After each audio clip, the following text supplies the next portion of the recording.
जय मसीह की। मेरे YouTube channel Hindi Gujarati Bible study में आपका स्वागत है। प्रकाशित वाक्य की बाइबल स्टडी चल रही है, मेरे साथ बने रहो।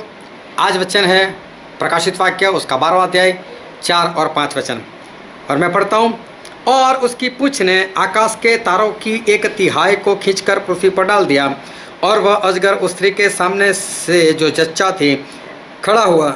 फिर जब वह बच्चा जने तो उसके बच्चे को निगल जाए, और वह बेटा जनी जो लोहे का दंड लिए हुए सब जातियों पर राज्य करने पर था, और उसका बच्चा एकाएक परमेश्वर के पास और उसके सिंहासन के पास उठाकर पहुंचा दिया गया।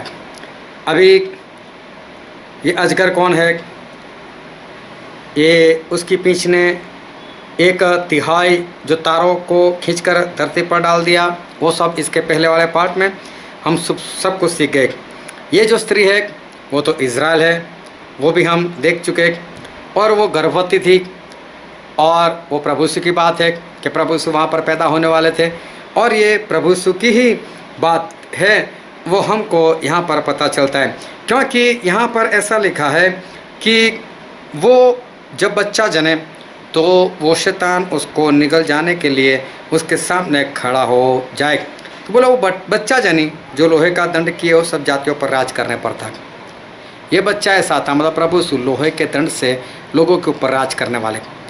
भजन संहिता उसका 2 अध्याय और 9 वचन, तू उन्हें लोहे के डंडे से टुकड़े टुकड़े करेगा, तो कुम्हार के बर्तन की नाई उन्हें चकनाचूर कर डालेगा। देखो, लोहे के दंड से राज करने वाले तो प्रभु यीशु के बारे में लिखा है। तो ये बच्चा प्रभु यीशु ही थे। वो एक बार फिर हमें यहाँ पता चलता है। और फिर लिखा है कि शैतान उसके सामने, उस स्त्री के सामने, मतलब इज़राइल के सामने इसलिए खड़ा हो गया ताकि उस बच्चे को निगल जाए। तो जब मत्ती उसके 2 अध्याय में लिखा है कि जब ज्योतिषी लोग आए, हेरोद से मिले, तो हेरोद ने बोला देखो आप अच्छी तरह से देख लो, और जब भी वो बच्चा मिल जाए तो मुझे भी बताना, मैं भी उसकी भक्ति करने के लिए वहाँ पर आऊँगा। लेकिन उन ज्योतिषी लोगों को परमेश्वर ने चेतावनी दी, तो लोग वहाँ से चले गए। अभी क्या हुआ कि जब हेरोदेस को पता चला कि वो लोग मुझसे छोड़कर चले गए, मेरे पास नहीं आए, मेरे साथ दगाबाजी की, तो उसने उनसे जो जाना था कि 2 साल पहले वो लोग निकले थे अपने घर से, तो 2 साल से जितने भी छोटे बच्चे सभी को मरवा दिया था। उसको क्या मालूम कि इसमें प्रभु यीशु कहाँ है। और प्रभु यीशु तो मिस्र देश में चले गए थे। तो शैतान निगल जाने के लिए, मतलब प्रभु यीशु को मारने का प्रयत्न करता था, और उसने एक बार नहीं कई बार प्रभु यीशु को मारने का प्रयत्न जो है वो किया। तो ये बच्चा कोई और नहीं, ये प्रभु यीशु थे। फिर लिखा है कि वो बच्चा वापस परमेश्वर के सिंहासन के पास उसको ले जाया गया, वहाँ पर उनको बिठा दिया गया।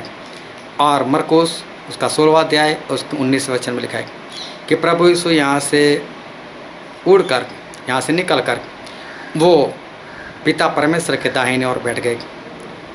प्रकाशित वाक्य 3 के 21 में भी लिखा है कि जिस तरह से मैं जीतकर मेरे पिता के सिंहासन के ऊपर बैठा हूँ, उनकी दाहिने ओर बैठा हूँ, मैं तुम्हें भी मैं बिठाऊँगा।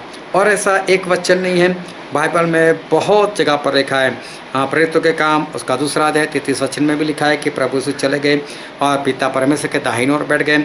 उसके 7 और 7 अध्याय 56वें वचन में भी लिखा है। फिर रोमन 8 के 34 में भी लिखा है। एफएसी 1 के 21 में भी लिखा है कि प्रभु यीशु पिता परमेश्वर की दाहिनी ओर बैठ गए। तो बच्चा कोई और नहीं था, ये प्रभु यीशु थे जो पैदा भी हुए, अपना काम भी किया, और वापस परमेश्वर के सिंहासन के ऊपर उनकी दाहिनी ओर बैठ गए। इस वचन से परमेश्वर आपको आशीष दे। आमीन।